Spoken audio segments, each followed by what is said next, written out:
दोस्तों, एक लड़की, एक शादीशुदा लड़की अपने पति से लड़ झगड़ कर अपने घर, अपने मायके में आ जाती है और अपने माता पिता यानी अपने माँ बाप से कहती है कि मैं उसके पास कभी नहीं जाऊंगी और सारी जिंदगी मैं यहीं पर रहूंगी।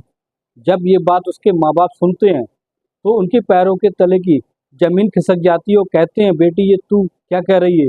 अभी अभी तेरी शादी हुई है और तू ऐसी बातें कर रही है। इतनी बड़ी जिंदगी पड़ी है, तू कैसे काटेगी?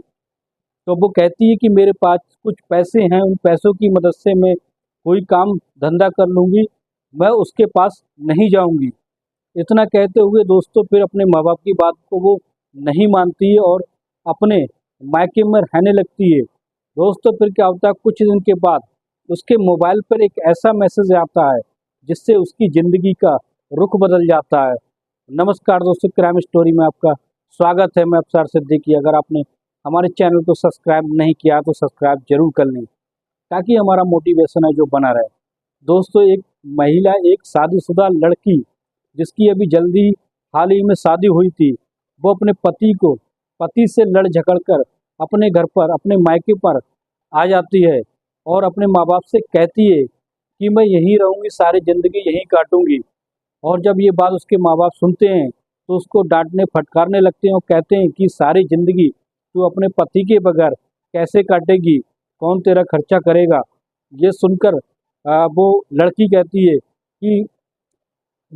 ये कहती है कि मेरे पास कुछ पैसे हैं जिनकी मदद से मैं कोई काम धंधा करूंगी और अपनी ज़िंदगी को ऐसे ही काट लूंगी, मगर उसके पास नहीं जाऊंगी।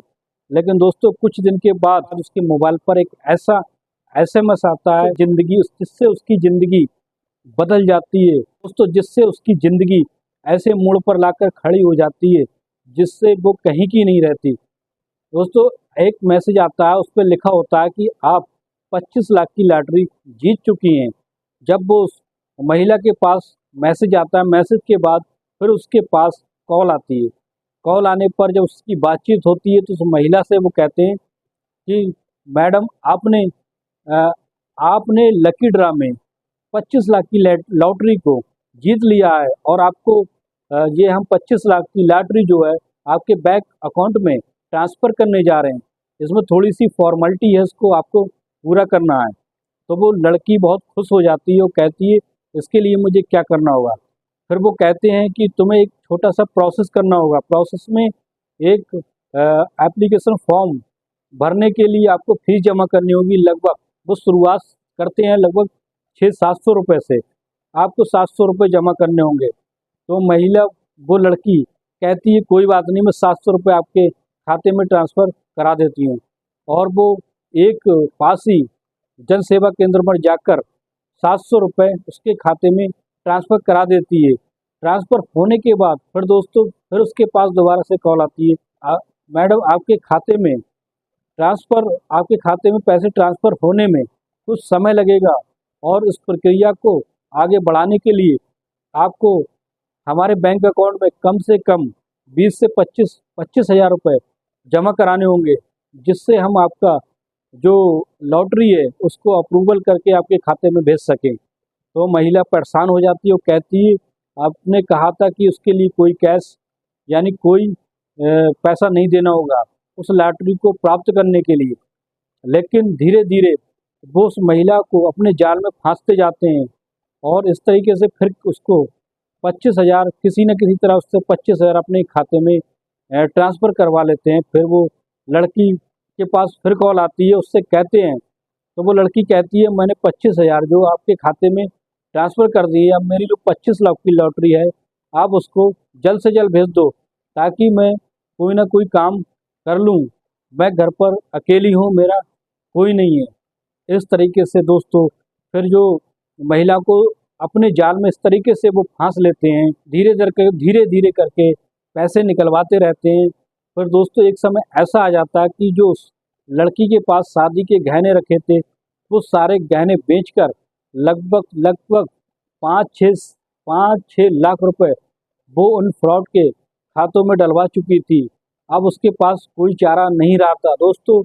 अब वो रोने पीटने लगी थी, उसकी आंखें खुल चुकी थी। उन फ्रॉड के पास वो कॉल करती है और कहती है कि आपने मेरे साथ धोखा किया है, आप मेरे पैसे वापस कर दो, अब मेरे पैसे वापस कर दो, मैं यहाँ अकेली हूँ और मेरे पति भी मुझसे दूर चले गए हैं, अब मैं यहाँ अकेली रहती हूँ, मेरा कोई कमाने वाला नहीं है। इस तरीके से वो महिला फूट फूट कर रोने लगी। लेकिन कहते हैं ना दोस्तों कि ये जो फ्रॉड होते हैं वो ऐसे वैसी जानवर होते हैं, ब्रह्मांड के सबसे बड़े,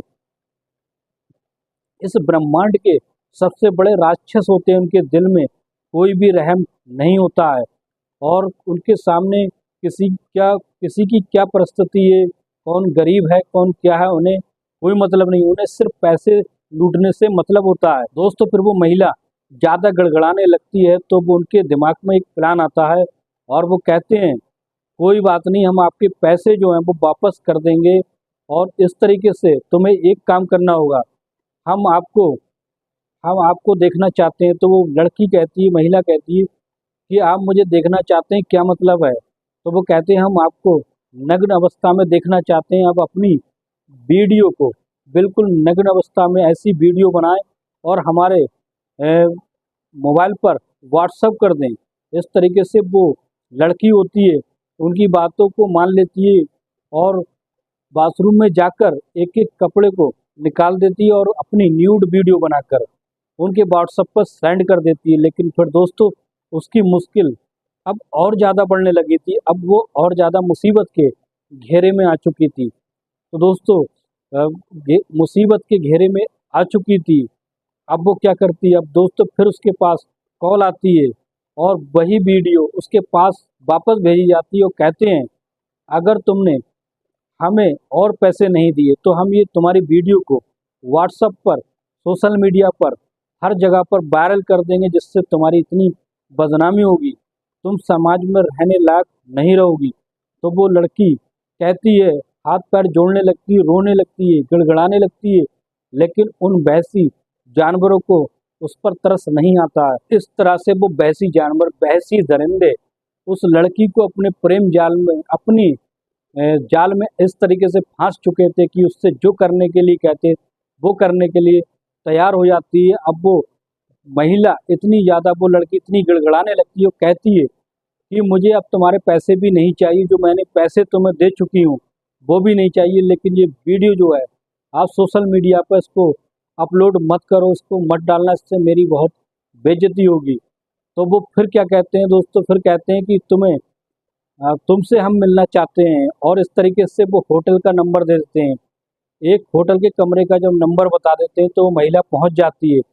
3 से 4 लड़के उसके साथ जाकर उसी होटल के कमरे में मजबूरी का उसका फायदा उठाकर उसके साथ बारी बारी से 3 से 4 बार शारीरिक संबंध बनाते हैं, उसका बलात्कार करते हैं दोस्तों। फिर इस तरीके से अब तो उसकी ज़िंदगी अब तो उसकी ज़िंदगी एक दुखों का पहाड़ बन चुकी थी। लेकिन दोस्तों फिर क्या होता है ना कि जो गलत काम होता है उसका एक ना एक दिन अंत तो होना ही होता है। दोस्तों फिर क्या होता है, इस तरीके से जब वो लड़की ज़्यादा परेशान हो जाती है अपनी ज़िंदगी से, वो सोचने लगती है किसी न किसी इन फ्रॉडों को जेल में डलवाया जाए। और इस तरीके से दोस्तों फिर वो महिला जो होती है इन 420 फ्रॉडों से तंग आकर जाकर फिर वो वीडियो, जो न्यूड वीडियो उन लोगों ने बनाई होती है, और इस तरीके से कॉल रिकॉर्डिंग जो सारी होती है वो पुलिस थाने में जाकर सुनवा देती है और अपनी जो वीडियो होती है वो पुलिस थाने के दरोगा को दिखाती है। दरोगा भी कहता है कि दरोगा जब ये चीज़ देखता है तो वो भी हैरान और दंग रह जाता है और कहता है कि क्या तुम्हारे अंदर जरा सा भी दिमाग नहीं है या जरा सी भी अकल नहीं थी जो तुमने इस तरीके का कांड किया? तुम्हें सोचना चाहिए था कि ये तुमसे क्या क्या करा रहे हैं, तुम करने के लिए तैयार थी। सबसे बड़ी इस घटना की जिम्मेदार तुम खुद हो। इस तरीके से वो लड़की फूट फूट कर रोने लगती है और इस तरीके से दोस्तों फिर पुलिस वाले जो होते हैं उसकी मदद के लिए आगे आते हैं और सारे सबूतों को इकट्ठा करने के बाद जो पुलिस होती है उनके नंबर को ट्रेस करती है। ट्रेस करने के बाद उन सारे फ्रॉडों को, 3 से 4 लड़कों का पूरा गैंग होता है जो उनको पकड़कर पुलिस थाने लाती है। थाने लाने के बाद उन पे संगीन धाराएं लगाकर उनको जेल में डाल देती है। और इस तरीके से महिला की जो ज़िंदगी खराब हो चुकी थी और वो अपने किए पे बहुत पछता रही थी और अपने पति से अलग हो गई थी, इस बात की जानकारी उसने अपने पति को नहीं दी थी। और इस तरीके से वो सारे फ्रॉड होते हैं वो जेल के अंदर भेज दिए जाते हैं दोस्तों। दोस्तों ये कहानी सुनाने का मकसद हमारा किसी की भावनाओं को ठेस पहुंचाना नहीं, बल्कि ये सच्ची घटनाओं को बताना है। जो आज के समय में लोग किसी के भी झांसे में आ जाते हैं दोस्तों, ये आज के समय में बहुत ही सोच समझकर काम करने का समय है, ना कि बिना दिमाग लगाए किसी के लालच में आ जाना अपने आप पर बहुत बड़ी मुसीबत का कारण बन जाता है। तो दोस्तों कैसी लगी ये सच्ची घटना कमेंट बॉक्स में ज़रूर बताएं।